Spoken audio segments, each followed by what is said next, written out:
여러분, 한 정신병원에 환자가 있었습니다. 근데 이 환자의 문제가 뭐냐면 맥주병을 보면 항상 여보 여보 부르는 거예요.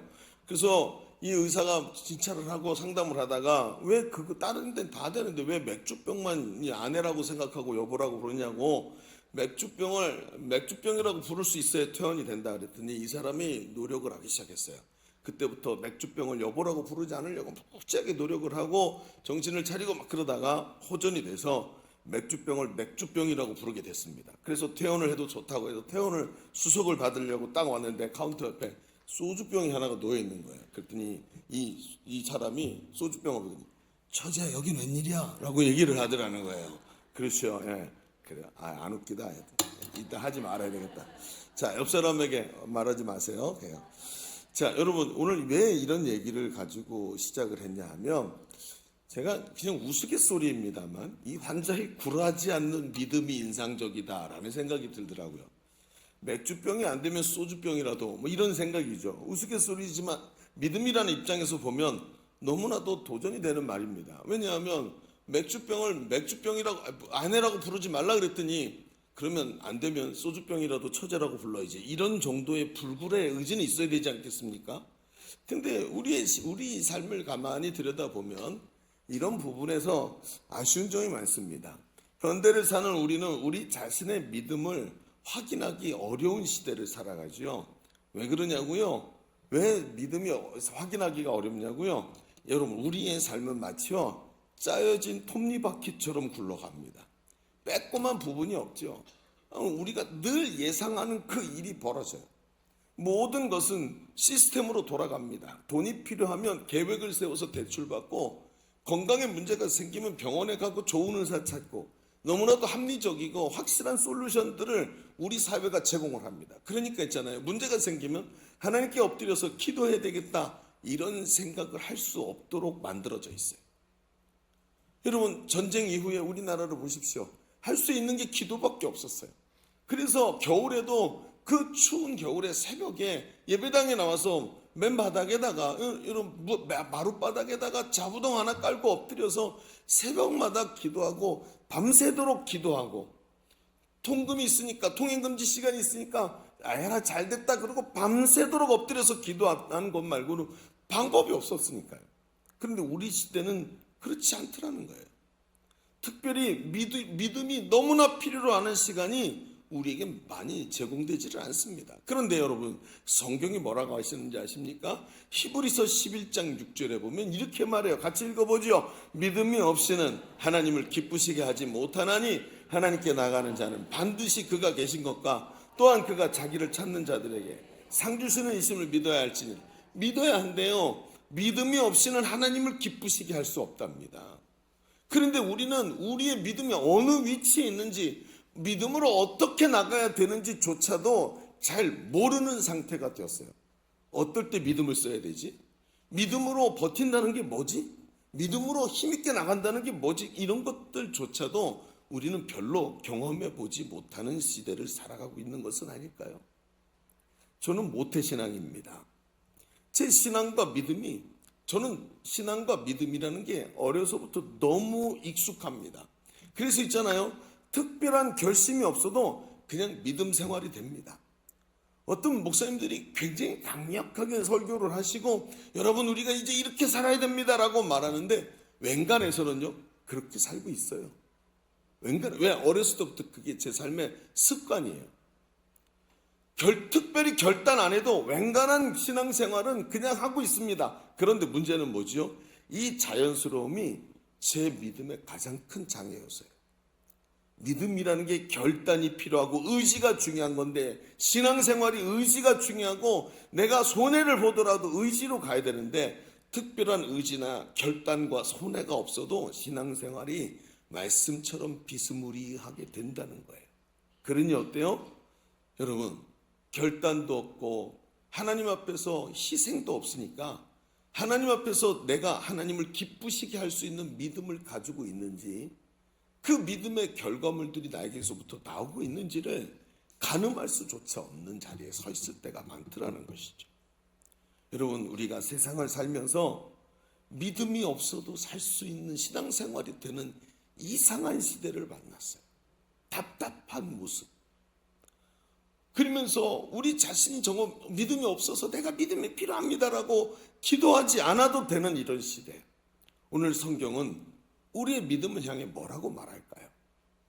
오늘 우리는 우리 믿음의 문제를 좀 다시 점검해 보려고 합니다. 나는 정말 믿음이 있는가? 하나님은 우리의 믿음을 어떤 믿음을 오늘 우리에게 요구하실까? 우리 잠시 우리 모든 것을 지금 잠깐 멈춰놓고 이 믿음의 문제를 잠깐 점검해 보는 시간이 되시기를 바랍니다. 오늘 주보 3면을 보시면 아무것도 안 써져 있습니다. 그 무슨 얘기죠? 그냥 편한 대로 들으십시오. 듣다가 들리면 쓰고 안 들리면 그림이나 그리세요. 그냥. 예? 자, 보십시다. 네, 오늘 말씀을 보면 우리가 본 말씀은 예수님께서 변화산 아래 간질병 걸린 아이를 치유하시는 장면입니다.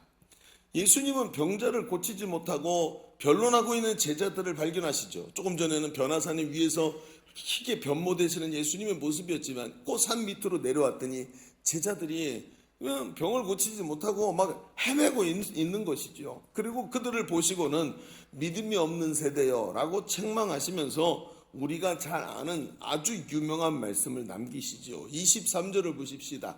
같이 읽어볼까요? 예수께서 이르시되 할 수 있거든이 무슨 말이냐? 믿는 자에게는 능히 하지 못할 일이 없느니라 하시니라. 여러분 무슨 말입니까? 이 말은 병 걸린 아이의 이 아버지가 내가 믿나이다 나의 믿음 없는 것을 도와주소서 하며 소리를 지르게 만든 말이었습니다. 우리가 이 내용들을 보면 너무나도 잘 아는 장면이지만 어찌 보면 굉장히 이상한 장면입니다. 왜 그럴까요? 이 책망하고 계시는 예수님의 책망의 개연성이 보이지 않기 때문에 그래요. 예수님이 말씀하신 믿음이란 게 뭐죠? 왜 믿음이 없다 그러죠? 아니 병을 고치지 못하면 믿음이 없는 걸까요? 그럼 우리는 병 고치지 못하고 살아가는 우리도 믿음이 없는 걸까요? 이게 사실은 정확하게 말하면 이해가 안 돼야 정상이에요. 이 대목만 보면.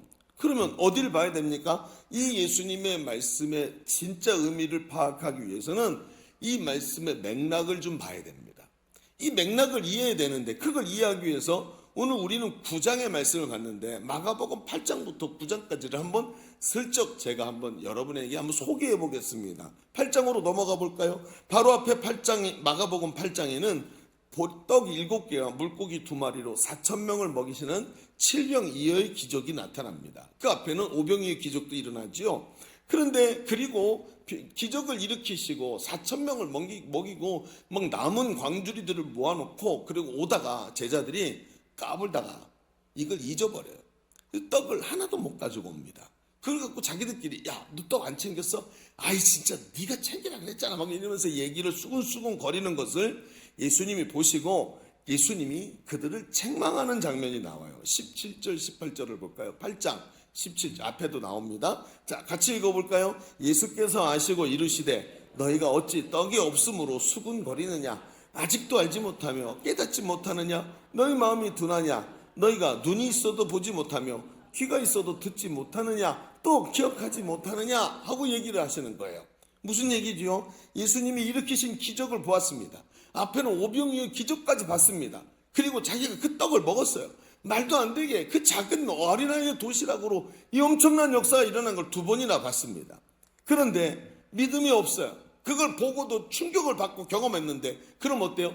야, 예수님이 함께 하시잖아. 아, 배고파? 그럼 옆에 있는 애 주머니에서 떡 하나만 끄집어내도 그거 가지고 우리 다 먹을 수 있어 라고 걱정하지 않는 게 믿음인데 이들은 보고도 체험하고도 믿음이 없는 것에 대해 말씀을 하세요. 봤는데 체험했는데 먹었는데 그런데도 여전히 부족한 것 때문에 고민해요. 여러분 그렇지 않습니까? 여러분 우리 얼마나 기도 응답을 많이 받습니까? 돌이켜보면 우리의 기도에 응답이 안 된 것이 없다는 것을 알게 되지요. 그런데 오늘 또 걱정하지 않습니까? 이런 확신 없고 믿음 없는 것을 책망을 하십니다. 그리고 연결해서 일어나는 사건이 8장 22절부터 나오는 벳세다 맹인을 고치는 장면이 그 뒤에 나옵니다. 자, 이 벳세다에서 맹인을 고치는데 이 사건도 이상해요. 왜 이상할까요? 예수님이 병을 고치는데 안수를 해주세요. 그러면 병 나았고 믿음으로 고쳐졌습니다. 그러면 되는데 보이느냐 했더니 안 보이는데요. 이렇게 말을 하는 거예요. 저 앞에 뭐 나무 같은 게 뭐 기둥 같은 게 뭐 이렇게 희미하게 보이는데 별로 나아진 것 같지 않아요. 이 말을 하는 거예요. 여러분, 우리는 그냥 이게 한 문장으로 기록되어 있으니까 그냥 그런가 보다 하고 읽으면서 지나가지만, 이 사실은 여러분, 이건 아주 이상한 사건이에요. 예수님이 능력이 없으십니까? 아니거든요. 능력 있으신 분이거든요. 의지를 가지고 고치시겠다고 손을 얹으시면 병이 낫는 게 정상이에요. 그런데 낫지를 않아요. 그래서 두 번이나 안수를 해주셔서 보게 되는 장면이 나옵니다. 마치 믿음이 없어서 보여주고 고쳐주고 또 보여줘도 그걸 또 의심하는 상태에 있는 이 유대인들, 예수님의 제자들의 영적 상태를 그대로 나타내 보여주고 있는 모습이 이 다음 사건에 나오고 있는 거예요. 그러니 보면서 야, 예수님 얼마나 답답하실까. 보여줘도 이해를 못해. 고쳐줬는데 고친다고 하나님의 능력이 가도 그 능력을 받을 수 있는 믿음이 없는 거예요. 그리고는 27절로 넘어오면서 예수님이 물어보시지요. 얘들아, 사람들이 나를 누구라 하느냐? 그랬더니 뭐 엘리야라고 합니다. 막 이런 얘기하죠. 근데 예수님 진짜 질문을 하시는 거예요. 그럼 너희는 나를 누구라 하느냐? 그랬더니 우리가 잘 아는 이야기가 나오죠. 베드로가 말합니다. 마가복음 8장 29절에 또 물으시되 너희는 나를 누구라 하느냐? 베드로가 대답하이르되 주는 그리스도시니이다. 여러분, 다른 성경에 뭐라고 되어 있습니까? 주는 그리스도시요 살아계신 하나님의 아들입니다 고백을 했더니 예수님께서 이렇게 기뻐하시는 장면이 처음 나와요. 이렇게 기뻐하실 수가 없어요. 아, 바요나 시몬아, 네가 복이 있다. 이것을 내게 알게 한 것은 사람이 아니다 하면서 얼마나 축복을 해주시는지요. 어깨가 으쓱해졌을 겁니다. 그러면서 예수님께서 그 다음 장면이 뭐냐 하면, 야, 얘들이 나를 이제 메시아로, 나를 이제 그리스도로 인정을 하고 알아듣기 시작했구나 라고 생각을 하신 것 같아요. 그리고는 어떻게 하시죠?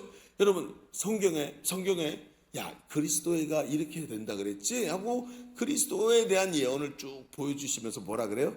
이제 내가 십자가에서 고난당하고 죽게 된다 하고 얘기를 하시는 거예요. 그랬더니 베드로가 적극적으로 예수님을 가로막지요.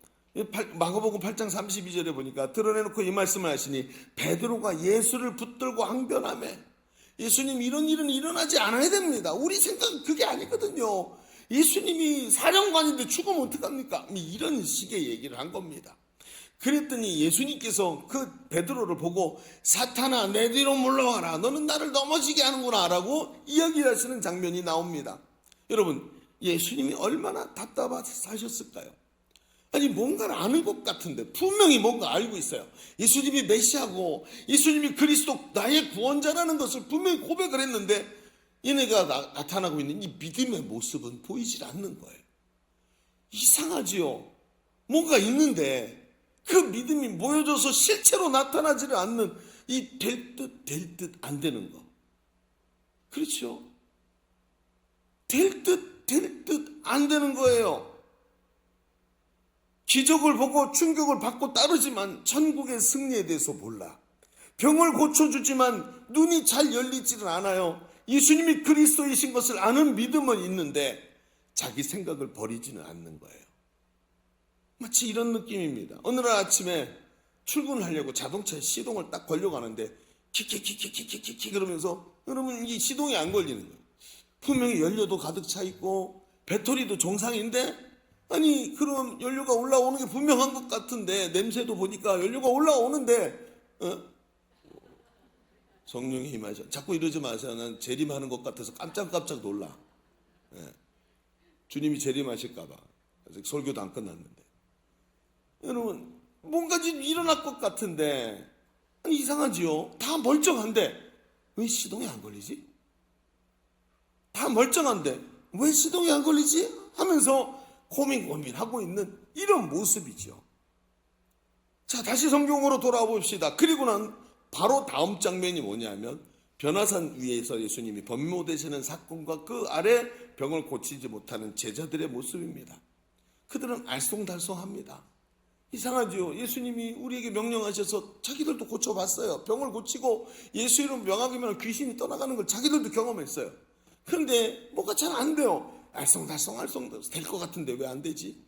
아니, 목사님이 예수의 이름으로 명령하면 된다 그래서 제자대학에서 훈련받으면서 두 사람씩 짝지어서 기도할 때 막 통증이 사라지고 병이 낫는 걸 체험했어요. 근데 이상하죠. 왜 우리 행복 모임에서는 안 될까? 알쏭달쏭합니다. 예수님은 이게 믿음의 문제라고 말씀하시는 거예요. 신앙생활 잘하고 있습니다. 분명히 믿음도 있어요. 체험도 있어요. 예수 믿어서 한 20년, 30년씩 오면서 이게 성경이 다 이해가 되고 하나님이 어떻게 임재하시는지 경험도 해봤어요. 여러분, 체험도 있어요. 훈련받고 지금까지 사역도 잘해왔어요. 그런데 성령의 역사가 일어나야 하는데 갈수록 힘이 빠지고 믿음이 약해지는 거예요. 행복모임이 지금 우리 교회에서 거의 50개가 일어나고 있습니다. 일주일 동안 50개의 모임에서 사람들을 전도하고 있어요. 근데 이상하죠? 이렇게 가슴 뜨겁고 복음이 잘 전해지는데 베스트가 초청이 잘 안 돼. 이상하게 뭔가 다 됐는데 왜 시동이 안 걸리지? 갈수록 힘이 빠지고 약해지지? 모든 게 완벽해요. 엔진에 연료가 들어가고 있는데 시동이 안 걸려요. 예수님의 책망을 보십시오. 19절에 대답하여 이르시되 믿음이 없는 세대여, 내가 얼마나 너희와 함께 있으며 얼마나 너희에게 참으려. 무슨 얘기? 다 돼 있어요. 왜 참고 기다리시죠? 될 거라고 하고 생각하고 있기 때문에. 이거 될 거야. 다 될 거야. 근데 이상하죠? 뭐가 하나가 부족해. 예수님이 그 하나만 되면 되니까 참고 기다리고 계시는데 그 하나가 안 되는 거예요. 23절 예수께서 이르시되 할 수 있거든이 무슨 말이냐? 믿는 자에게는 능치 못할 일이 없느니라. 믿음이면 되는데 뭐 하나가 안 되는구나. 뭐 하나가. 믿음이 필요하다는 것은 늘 듣고 알면서도 이게 마음대로 안 되는 겁니다. 믿음이 보일 듯 말 듯, 보일 듯 말 듯, 이해가 될 듯 안 될 듯, 시동이 걸릴 듯 안 걸릴 듯, 무엇이 문제일까요? 이게 우리 신앙생활의 당연한 모습입니까? 하도 이런 자리에 많이 섰더니 이게 신앙생활인가 보다 하고 생각해요. 기도해도 응답이 안 되는 게 신앙생활인가 보다. 하나님이 기분 좋으면 응답해 주시나 보다. 어둠의 권세와 악한 영들이 기도해서 해도 잘 안 떠나나 보다. 아니요. 아니라고 그러시잖아요. 믿음은 역사를 일으키신다고 말하잖아요. 뭔가 지금 잘못되어 있다는 거예요. 여러분, 앞에도 이제 계속해서 우리 교회에서 말씀드리고 있습니다만 다음 주 금요일 날부터 이제 돌아오는 금요일부터 부흥회가 시작이 됩니다. 근데 여러분 시간 바뀐 거 눈치채셨어요? 시간이 바뀌었어요. 그죠? 금요일 날은 9시 반, 토요일 날 아침은 10시 반, 토요일 저녁에 7시 반이 아니라 7시예요. 그 다음에 주일 날은요 10시 반에 한번 다 모인다 그랬죠. 1부, 2부, 3부 한꺼번에 다 모인다고. 그 다음에는요 3시가 아니라 2시로 바뀌었어요. 그래서 부흥사 목사님하고 얘기하다가 이건 이렇게 하면 안 된다 그래가지고 급박하게 이제 시간을 좀 바꾸게 됐어요. 그런데 여러분 부흥회 그러면 여러분 어떠세요? 사람들 마음속에 부흥회에 대한 선입견이 있어요. 뭐라 그러냐면 붕 띄우는 부흥회래요. 그렇죠? 붕 띄웠다가 쿵 떨어지는 게 부흥회라는 거예요. 그리고 부흥회 하면 목사님이 부흥사 목사님 막 웃기기도 하고 울리기도 하고 막 그러면서 막 사람을 들었다 놨다 했고 마음이 막 감동이 돼갖고 이게 정신이 혼미해진 상태로 막 헌금 작정해서 막 2천만 원 헌금합니다. 막 이렇게 쓰면 안 되니까 조심해라. 막 이런 얘기들이 부흥회 앞에 왔다 갔다 하는 이런 슬픈 장면들이 부흥회 앞에 연출이 됐단 말이에요. 한국교회가. 여러분 부흥회 때 마음이 뜨겁고 열정적이죠. 그런데 끝나고 그 효과가 오래 안 간다는 거예요. 왜 그럴까요? 부흥회가 뭡니까? 시동이 안 걸려서 연료 다 들어갔는데 시동이 안 걸리면 킬킬킬킬 거리는데 그 실린더 안에서 불꽃이 딱 튕겨주는, 불꽃 하나 살짝 불꽃이 딱 튕기면 돼 뻥 하고 터지는 거예요. 놀라셨죠? 눈을 뜨십시오. 부흥회가 뭡니까? 뻥 하고 터지는데 거기 딱 터지는 이 불꽃 하나 스파크란 말이에요. 마치 이게 뭐 같냐면 마중물 같죠. 여러분 요즘에는 시골 가도 펌프가 없어요. 다 자동 펌프니까. 그런데 저 깡시골에 가면 일부러 지자체에서 좀 남겨놓은 데가 있더라고요. 여러분 펌프 뭔지 아시죠? 예전에 다 우물이었어요. 우물이었는데 그 우물에다가 뚜껑을 덮고 저 지하에 있는 지하수를 끌어올리는 펌프, 위생 때문에 그렇게 덮어버렸단 말이에요. 그리고 뭘 달았어요? 수동 펌프를 달았어요. 저도 어렸을 때 그 수동 펌프 많이 했습니다. 근데 수동 펌프 어떻게 해야 되죠? 펌프가 지하에 저 밑에 있는 지하수에다 관을 박아가지고 위에다 펌프를 달고 펌프에 짝대기를 딱 걸어가지고 짝대기 밑에 이렇게 추같이 달렸는데 그 추가 뭐예요? 마치 주사기에 그 압축시키는 그 주사기 피스톤하고 똑같은 거죠. 그걸 달아놓고 이걸 움직이면 피스톤이 왔다 갔다 하게 만들어놨어요. 그런데 이놈이 웃긴 게 뭐냐 하면 물이 없잖아요. 물이 없으니까 메말라 있단 말이죠. 그럼 가서 보면 거기다 어떻게 해야 되냐? 위에다가 물을 벗어 물이 내려가면서 진공 상태로 만들어줄 수 있도록 압축이 되도록 만든단 말이죠.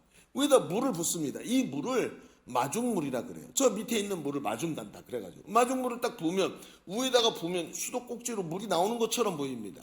여러분 부흥에는요 위에다 물을 붓는 거랑 똑같아요. 이 마중물을 부으면 앞으로 물이 나오는 것 같아요. 와 은혜의 생수 아닙니다. 잠깐 나오는 겁니다. 그러면 이 마중물이 어디로 들어가요? 실린더 안으로 들어가죠. 그러면 저도 어렸을 때 초등학교 때 딱 가면 큰 다라에 들통에 물이 차 있죠. 그 물 미지근한 물 바가지로 붑니다. 그리고 애가 아직 짧으니까 그때 짧은 게 아직까지 짧아서 문제긴 합니다만 애가 아직 짧으니까 바가지에다가 물 퍼고 주둥이에다가 대가리에다 이렇게 붓고 짝대기 잡고 이렇게 움직이지요. 이렇게 몇 번 움직이다가 딱 걸릴 때 이렇게 다 보면 딱 던져놓고 이쪽에서 펌프질을 이거 다 보여줘야 되니 이거 어떡하냐 그죠? 펌프질을 빡 합니다. 그럼 이게 이렇게 막 푸파푸파하고 헛 펌프질이 되는 것 같은데 이게 밑에서 뭐가 올라와요? 물이 올라오고 있는 진공이 생기고 있는 중이죠. 그러면서 욱 하고 걸릴 때 이렇게 누르면 물이 쫙 쏟아지는데 세 번만 하면 저 지하에 있던 시원하고 깨끗한 물이 올라옵니다. 퍼도 계속 나옵니다. 마중물하고는 다릅니다. 깨끗한 물이 진짜 물이 올라오는 거예요. 그럼 부흥회가 뭡니까? 이 마중물이에요. 엔진 실린더 안에서 불꽃이 딱 튀도록 만드는 그 한 장면입니다. 그런데 이게 진짜를 만드는 거예요. 이게 저 밑에 아무리 물이 많아도 요 마중물 하나가 없으면 물을 못 끄집어내는 거예요. 아무리 엔진에 힘이 있고 연료를 다 집어넣고 모든 조건이 다 있어도 불꽃이 딱 튕겨져야 역사가 일어나는 거예요. 여러분 생각해 보십시오. 저는 요즘에 우리 예일교회를 바라보면서 요즘 같은 때가 있었나라는 생각이 듭니다. 어떤 때요? 정말 우리 성도들 보면 헌신되어 있고 열정이 있습니다. 믿음이 가득하고 충성스럽습니다. 지금 여러분 일주일에 행복모임이 50개가 진행이 된다고요. 인도자가 50명이란 말이에요. 우리 교회.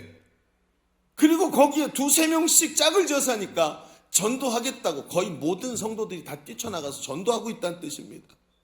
얼마나 믿음이 있고 충성스러운지 몰라요. 왜냐면 우리 교회 성도들이 가끔 저한테 얘기를 합니다. 목사님, 뭔가 일어날 것 같아요.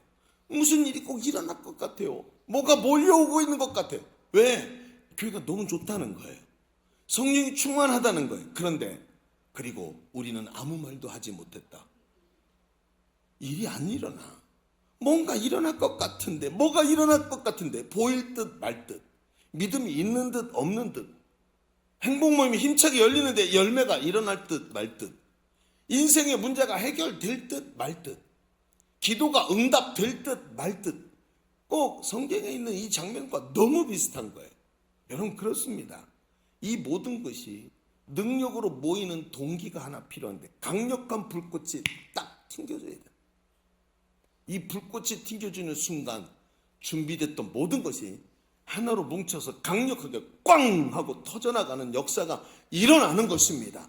그때 힘있게 시동이 걸리고 부르릉 하고 움직이는 거예요. 여러분 붕 띄우는 것이 아닙니다. 부흥의 특징이 사람의 감성을 자극해요.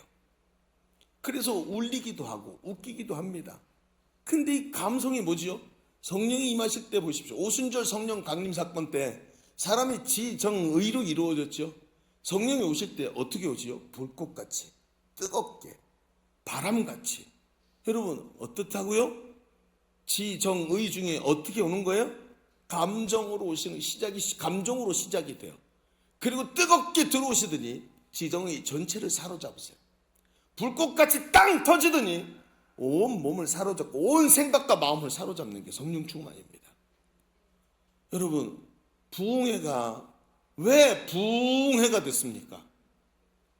이걸 잊어버리고 이걸 모르고 이 불꽃이 얼마나 중요한지 모르고 마중물 그것만 보고 있었던 거예요. 마중물을 부어주시면 믿음의 역사가 일어나도록 펌프질을 하고 그 속에 들어있던 저 깊이 들어있던 하늘에 하나님께서 이미 성령으로 주신 것들 말씀과 성령으로 충만하고 오늘도 충성스럽게 달려가는 삶에 불꽃이 튀어서 이게 그 불꽃 때문에 강력한 능력의 역사로 하나님께서 역사하실 줄로 믿습니다. 이게 부흥의 시작이란 말이에요. 이게 부흥회가 여기 쓰는 거예요. 그래서 목사님이 오면 꼭 쇼맨십 하는 것 같고 부흥사를 보면 저 또 구라치려고 또 막 그러는구나 이런 느낌이 들 수도 있다는 거예요. 그러나 아니요, 마음을 열고 보면 그게 불꽃이 되기 시작합니다. 가슴이 뜨거워집니다. 그리고 우리 속에 있던 말씀이 작동하기 시작하고 잊어버렸던 성령 충만했던 그 마음들이 되살아나게 될 줄로 믿습니다. 이거입니다. 이거. 예수님은 말입니다. 제자들을 소망으로 가르치셨지만 이 답답한 모습 때문에 소리를 지르십니다. 이 믿음이 없는 세대여, 그 마지막 하나만 되면 되는데 그거 못하고 내 얼마나 너희를 참으리요 라고 말씀하고 계시는 거예요. 여러분, 성경에 보면 오늘 이 제자들의 모습과 예수님이 답답하게 보셨던 제자들의 모습과는 정반대되는 믿음의 역사가 일어나는 장면들이 있습니다. 여러 사람이 부흥회를 하는 장면이 보입니다. 어디 보이냐고요? 좀 몇 가지 얘기를 해보십시다. 여러분, 바디메오라는 사람이 있습니다. 그는 소경 거지입니다. 태어날 때부터 맹인이었습니다. 그러니 평생 저주스러운 삶을 살았어요. 내 인생은 왜 이러나? 내 친구들은 저렇게 멀쩡하게 사지멀쩡하게 행복하게 살아가는데 나는 이 젊은 시절을 거지로 사는구나. 얼마나 힘들었을까요? 평생 하나님께 저주받은 삶이었어요. 그런데 그의 귀에 소문이 들립니다. 예수님이란 분이 오셨단다. 저분이 얼마나 병을 잘 고치시는지 하나님의 능력이 그에게 있는데 그분이 맹인을 잘 고치시더라. 맹인들이 저 실로암에도 맹인이 가서 봤대더라. 그러면서 귀에 뭐가 들려요? 불꽃이 들어오기 시작합니다. 부흥회가 일어나. 부흥회가 가슴이 뜨거워지기 시작합니다. 저 예수님이 나는 날 때부터 이렇게 눈이 안 보이는 사람인데 그 날 때부터 소경도 고치신다더라. 예수님의 말씀을 자기는 들은 적도 없어요. 들판에 나가서 예수님이 가르치시는 설교를 들어본 적도 없어요. 그분의 얼굴을 본 적도 없어요. 만난 적도 없어요. 그런데 그 알량한 작은 소문 하나가 그의 마음을 감동하기 시작합니다. 그 작은 소문 하나가 그의 마음을 뜨겁게 만들고 그를 큰 능력으로 이끌기 시작합니다.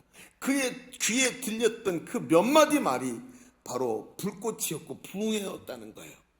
근거도 부족한 소문일 뿐이지만 그의 마음에 불꽃이 되었습니다. 예수님을 만나는 시간이 다가옵니다.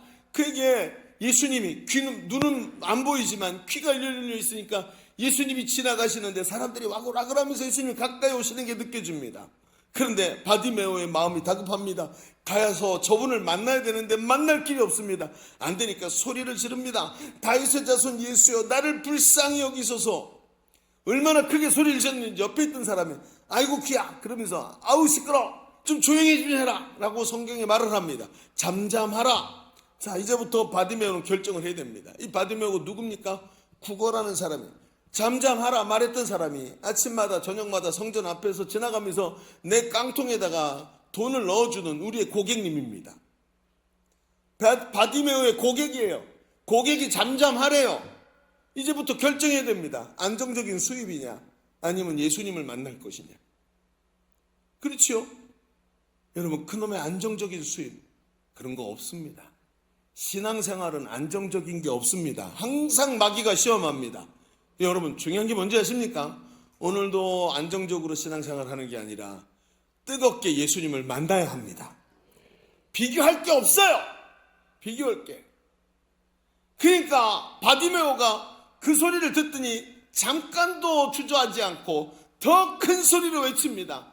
다윗의 자손 예수여, 나를 불쌍히 여기소서.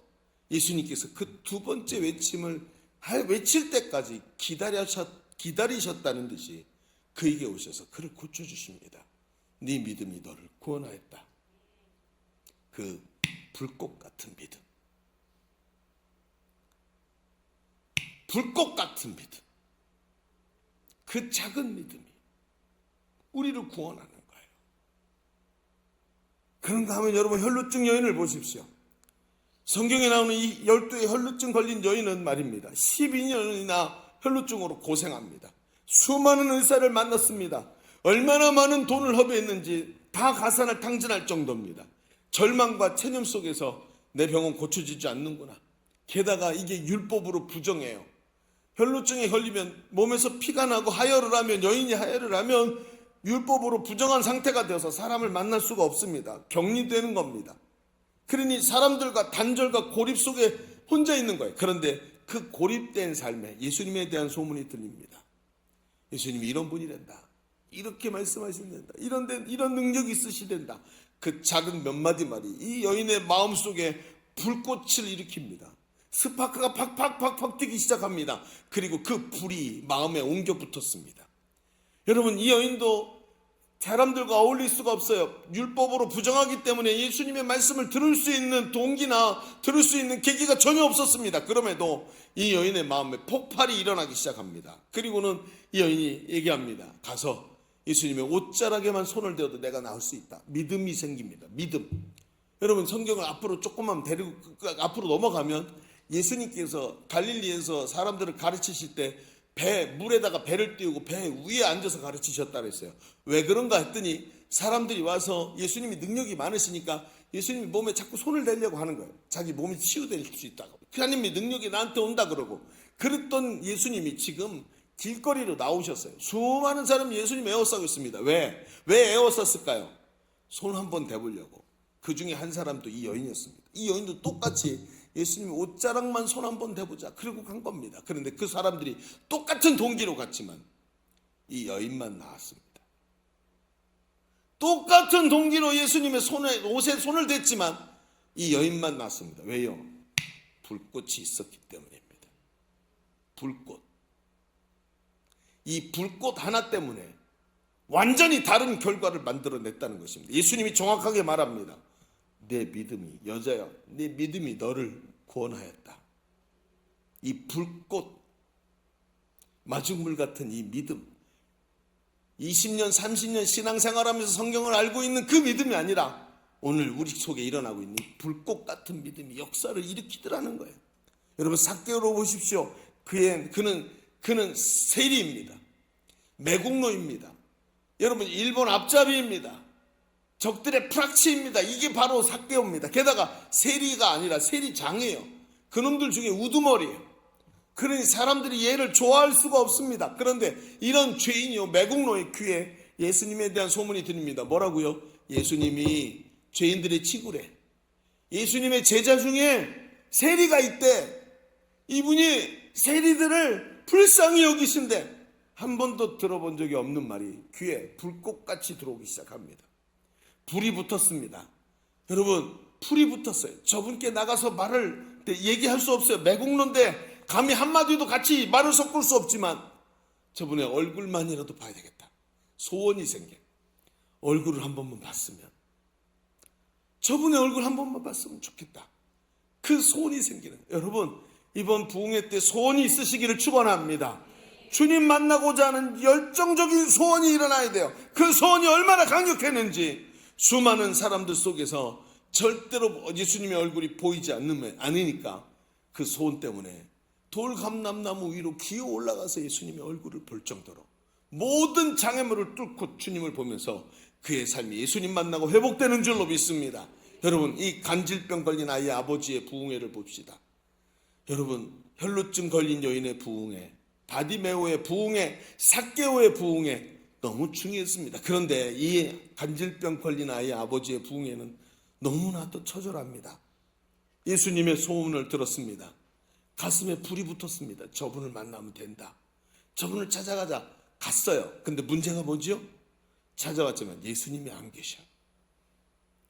예수님이 기도하러 산에 올라가셨어요. 안 계셔요. 여러분, 그랬고 어떻게 해요? 예수님의 제자들에게 부탁을 합니다. 당신들이 기도해 주시오. 자, 예수님의 제자들이 생각을 해보니까 예수님이 보내셔서 둘씩 나가서 귀신도 제어하고 복음으로 예수의 이름으로 질병도 치유하는 역사를 체험했습니다. 내가 해볼게. 해보고 갑니다. 이 첫 번째도 안 됩니다. 두 번째도 안 됩니다. 세 번째도 안 됩니다. 여러분, 사람이 이게 계속 좌절이 반복되잖아요. 그럼 어떻게 되죠? 여러분, 이 실망이 반복이 되면 좌절이 와버려요. 그리고 이쪽에다가 기대하지 않습니다. 그 모양이 그대로 나타나죠. 거기 와서 사진을 찍어서 그 좌절한 모습이 그대로 나타납니다. 보십시오. 이 사람이 예수님이 오셨어요. 그럼 예수님 오셨다. 드디어 오야붕이 오셨네. 그랬으면 좋겠는데 이 사람이 하는 말이 뭐래요? 하실 수 있거든 뭐라도 좀 해주세요. 당신의 제자도 못 고쳤으니 당신도 못 고칩니다 라는 뜻입니다. 별로 할 수 있는 건 없겠지만 뭐라도 하나 할 수만 있으면 좀 해주세요. 너무 절박해요 라고 얘기를 해요. 예수님이 이 사람에게 뭐라고 말씀하십니까?